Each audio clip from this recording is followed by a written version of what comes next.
Market లో invest చేసి మీ డబ్బులు డబుల్ చేసుకోవాలనుకుంటున్నారా? సుందరరామిరెడ్డి గారి సెమినార్ కి అటెండ్ అవ్వండి. నమస్తే జయ. రమ్మగారు, గతంలో మనం కొన్ని దెయ్యాల కథలు చెప్పుకున్నాం. దెయ్యాలు, భూతాలు, పిశాచాలు అని. హర్రర్ స్టోరీస్ చెప్పొచ్చా, చెప్పకూడదా, పిల్లల మీద ఇంపాక్ట్ ఉంటుందా, ఇలా కూడా అడిగా నేను. కానీ బాగున్నాయండి. మా బుడ్డదానికి చెప్తే భలే ఎంజాయ్ చేసింది. సరదాగా తీసుకుంటారు. సరదాగానే తీసుకున్నారు, ఏం భయపడట్లేదు వాళ్ళు. ఆ భూతాన్ని చూసి పిల్లాడు ఏం భయపడ్డు. అమ్మకి భయం వేస్తుంది కానీ పిల్లలకి ఏం భయాలు ఉండవు. మనం భయపెడితేనే పిల్లలు భయపడతారు. నువ్వు భయపెట్టకపోతే వాడికి ఏం భయం ఉండదు. దేనైనా సింపుల్ గా తీసేసుకుంటారు పిల్లలు. అమ్మో అన్నామా భయం వేస్తుంది. మన అమ్మో గిమ్మో అనొద్దు, వాడు సింపుల్ గా తీసుకుంటాడు, ఏం పర్వాలేదు. ఓ, దెయ్యాల సినిమాలు చూసేటప్పుడు అమ్మో అనకూడదు. అమ్మో దయ్యం సినిమా చూస్తే పిల్లాడు భయపడతాడు, నీకు జ్వరం వస్తుంది, నువ్వు రేపు స్కూల్కి వెళ్ళావు, రాత్రి నువ్వు నిద్రపోవు, నన్ను నిద్రపోనివ్వవు, ఇలాంటి పిచ్చి డైలాగులు చెప్పకూడదు పిల్లలకి. ఏం పర్వాలేదు, మామూలుగా చూస్తే బ్రహ్మాండంగా చూస్తుంది. నేను చెప్పాను కదా, మమ్మీ సినిమాని మా అబ్బాయిని 2 వయసు అప్పుడు చూపించాం. మేము థియేటర్కి వెళ్ళాము. మేము సినిమా వాడు నిద్రపోతాడు అనుకున్నాను నేను. సగం సినిమా నుంచి చూసేసాడు. తర్వాత ఒక 1-2 నెలల తర్వాత అది టీవీలో వస్తే ఆ రోజు చూసిన సినిమా కాబట్టి వాడు చాలా శ్రద్ధగా కూర్చొని చూశాడు. అసలు మమ్మీలో ఈచ్ అండ్ ఎవ్రీ డైలాగ్ మా వాడికి 5-6 ఏళ్ళ వయసులోనే వచ్చు. చూస్తారు పిల్లలకి, ఏం భయాలండి. కొన్ని చెప్దాం ఇలా. అంటే పల్లెటూరు రాక్షసులు, పిశాచాల కథలు చెప్పుకోవచ్చు, సరదాగా ఉంటాయి. చెప్పండి. ఒక పల్లెటూరులోనట చందమామ కథే ఇది. ఒక పల్లెటూరులో భార్యాభర్త ఉండేవాళ్ళు. ఒక చిన్న పొలం ఉంది వాళ్ళకి. ఈ పొలాల్లో ఏమయ్యేదంటే, ఇది వరకు రాత్రిపూట కాపలా ఉండడానికి మంచె వేసుకుని కాపలా ఉండేవాళ్ళు. మంచి వేసుకోవడం అంటే ఏం చేస్తారు, పొలం మధ్యలోనో ఓ పెడగానో ఓ చిన్న మంచె 4 కాళ్ళు వేసి పైకి ఎక్కడానికి వీలు. అవునవును. సినిమాటిక్ గా ఏం ఉండదు, ఊరికే సాదాసీదాగా ఎలాగోలాగా పడుకోవడానికి ఒక చిన్న పందిరి అనమాట. పందిరి వేసుకుని ఉండేవాళ్ళు. అయితే ఏమైందట, వీళ్ళకి పొలం ఏదో కాసినాయి బాగా, రాత్రిపూట ఎవరు కూసుకుపోకుండా. తర్వాత ఏమో జంతువులు, ఈ అడవి జంతువులు ఉంటాయి కదా, పందులు లాంటివి, వాటిని కొట్టడానికి వీలుగా పడుకునేవాళ్ళు. బాగా ఏ తెల్లవారు 3కో 2 దాకానో మెలకుగా ఉండి కబుర్లు చెప్పుకునేవాళ్ళు. ఒకళ్ళే ఉంటే నిద్రపోతారు, లేదా భయం వేసి నిద్రపోరు. అందుకని జోడు ఉండాలని ఏం చేసేవాళ్ళు, భార్య భర్త ఇద్దరు వెళ్ళి ఉండేవాళ్ళు. అయితే ఈ పడుకుంటే తెల్లవారుజాము దాకా మెలకుగా ఉండేవాళ్ళు. 3కో 3:15కో నిద్రపోయేవాళ్ళు. వెలుతురు వచ్చే టైంకి నిద్ర పట్టేది. వీళ్ళు నిద్రపోయినా చుట్టుపక్కల పొలాల్లో ఎవరైనా జనాలు అటు ఇటు తిరగడం వల్ల కొంచెం కాపలా నడిచేదన్నమాట, జంతువులు రాకుండా ఉండేవి. వీళ్ళు పడుకుంటే ఏమైంది, ఒక రోజు రాత్రి అతనికి ఏదో కడుపులో బాగుండలేదు పాపం. తెల్లవారుజామున మెలకుగా ఉంటే ఏవో చప్పట్లు, మాటలు, కీచు గొంతులతోటి పాటలు పాడుతున్నారు ఎవరోనని తెలిసింది. నా భ్రమ అనుకున్నాడు. 2వ రోజు రాత్రి విన్నాడు. ఇక 3వ రోజు రాత్రి అదేమిటో చూద్దాం అనుకున్నాడు. భార్యకి చెప్తే భయపడుతుందని ఏం చేశాడు, ఆ భార్యమణి నిద్రపోగానే చల్లగా మంచి దిగి ఎక్కడి నుంచి ఈ కేకలు వినపడుతున్నాయో అటు నడుచుకుంటూ పోయాడు. పోయేసరికల్లా ఇతనికి కొంచెం దూరంగా ఉన్న ఒక పొలంలో ఒక మంచం మీద ఒక పెద్ద పిశాచం లాంటిది ఒకటి కూర్చుంది. అది ఎలా ఉందంటే, దుప్పటి ముసుగేసుకుని ఉంది కానీ మనిషి కాదు. వీడికి తెలిసింది ఇతనికి వీళ్ళు మనుషులు కాదు అని. వాటి చుట్టూతా చాలా మంది అలాంటి వాళ్ళే ఉన్నారు. అన్ని గొంగళ్ళు ముసుగులు వేసుకున్నాయి, చప్పట్లు కొడుతూ కీచు గొంతులతో పాటలు పాడుతున్నాయి. పాటలు పాడుతుంటే ఈ మధ్యలో కూర్చున్నాడు కదా, కూర్చున్న పెద్ద పిశాచ రాణు లేదా రాజు అయి ఉంటాడు. వాడి దగ్గర ఇంత తట్ట లాంటిది ఉంది ముందట. తట్ట నిండా ఏవో గొలుసులు లాంటివి ఉన్నాయి. వీళ్ళందరూ పాటలు పాడిన తర్వాత నాకొకటి అంటూ ఒక్కోటి రాజు దగ్గరికి వెళ్తుంటే ఆ తట్టలో నుంచి ఒక్కో గొలుసు తీసి తలా ఒక మెడలోని అన్ని తలా ఒకటి వాటి మెడల్లో వేస్తున్నట్ట. చూస్తే తెల్లవారుజామున ఆమె వెలుగులో మిలమిలలాడుతూ కనపడుతున్నాయి వజ్రాల హారాలు. అయ్య బాబోయ్, బాగుంది వీళ్ళ సంగతి, పిశాచాలు అయితే అయినాయి, కొంచెం జాగ్రత్తగా వీటితో కనుక కలిసిపోతే చక్కగా ఒక గొలుసు సొంతం చేసుకోవచ్చని వీడు ఆలోచించాడు. ఆ పూటకి వీడి దగ్గర గొంగళి ఉంది కానీ ధైర్యం చాలా.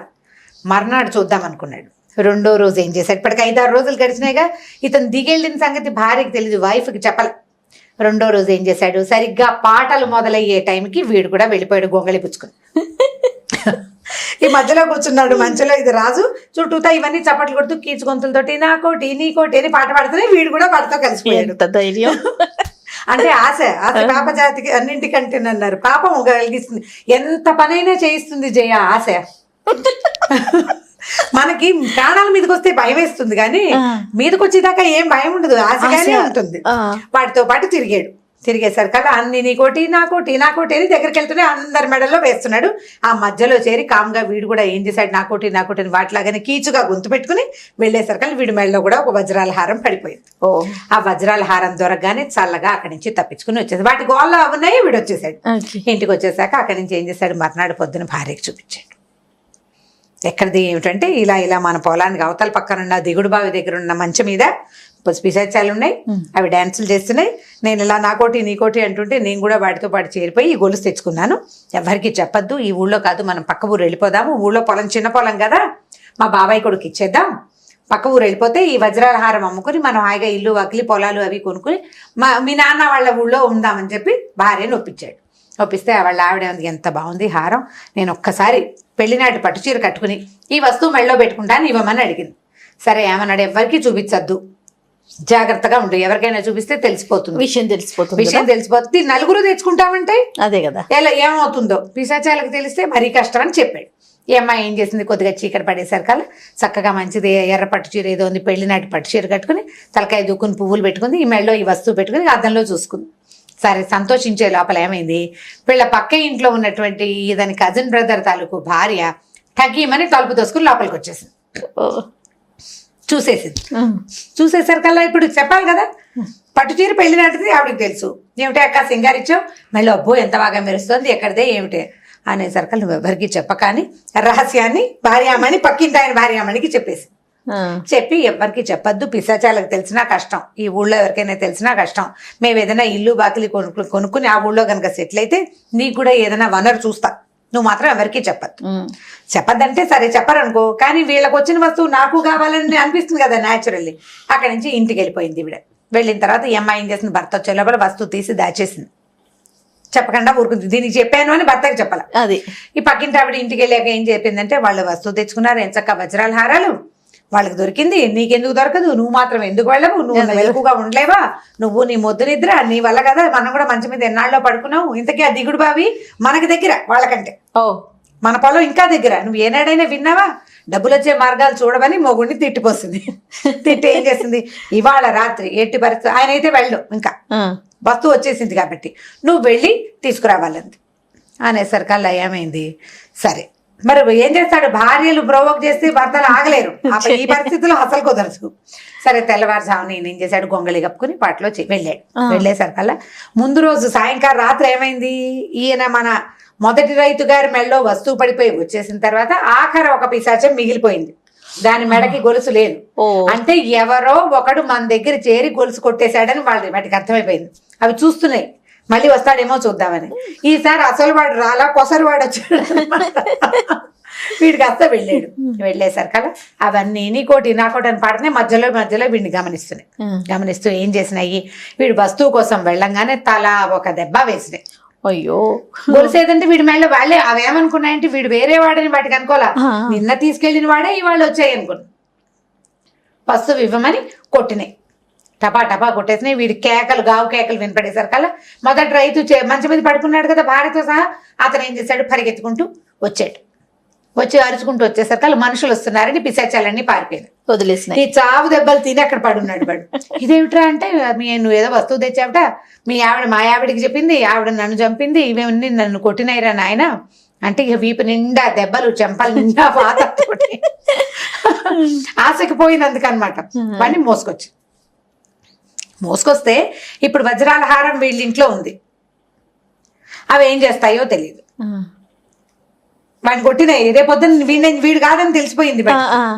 అందుకని ఏం చేశారు, మళ్ళీ మూడో రోజు చచ్చినట్టు ఆ వజ్రాల హారాన్ని తెచ్చి వీళ్ళ ఈ గుంపులో కలిసిపోయి ఆ హారాన్ని అక్కడ పడేసేసి తప్పించుకున్నారు. లేకపోతే ఇంటి మీదకి వస్తాయి అవి, అంతే కదా, వాటికి తెలిసింది. అందుకని ఈ వజ్రాల హారాన్ని వదిలించుకుని, దేవుడా వాడికి దెబ్బలు తగిలినాయి అంటే, ఆశపడ్డ వాడికి దెబ్బలు తగిలినాయి, మొదట తెచ్చుకున్న వాడికి అది దక్కలేదు, పట్టుకెళ్ళి మళ్ళీ వెనక్కి ఇచ్చేయాల్సి వచ్చింది. రెండో వాడు కనుక వెళ్ళకపోయింటే అసలు దొరికేవాళ్ళు కాదు. రెండో వాడు వెళ్ళేసరికల్లా ఏమైంది, మొదటి వాడిది కూడా చెడిపోయింది అనమాట. ఆ వజ్రాల హారాన్ని మాత్రం వెనక్కి పంపించేసి, ఇంక ఈ పిశాచాలు వస్తున్నాయి కాబట్టి రాత్రిళ్ళు ఇక్కడికి రాకూడదని నిశ్చయించుకుని ఎవరిళ్ళకి వాళ్ళు వెళ్ళిపోయారు. కథ కంచికి మనం ఇంటికి. పిశాచాలు ఏం చేస్తాయి, వజ్రాల హారాలు లాంటి చొప్పదంటు ప్రశ్నలు మాత్రం అడగద్దు, పిల్లలకి వాటిని అడిగే అవకాశం ఇవ్వద్దు. మెరిసే వస్తువుల మీద ప్రతి వాళ్ళకి ఆసక్తి ఉంటుంది. దెయ్యాలకు కూడా అవి మాత్రం దయ్యాలంటే ఏవో కాదు కదా, మనలాంటి వాళ్ళే ఈ ప్రాణాలు వదిలేసి శరీరాలను వదిలిపెట్టి ఒట్టిగా శరీరాలు లేకుండా తిరిగేవాళ్ళు అంతే. రైట్. ఓకే రమ్య గారు, ఇంకో స్టోరీతో కలుద్దాం. ఓకే. ఈ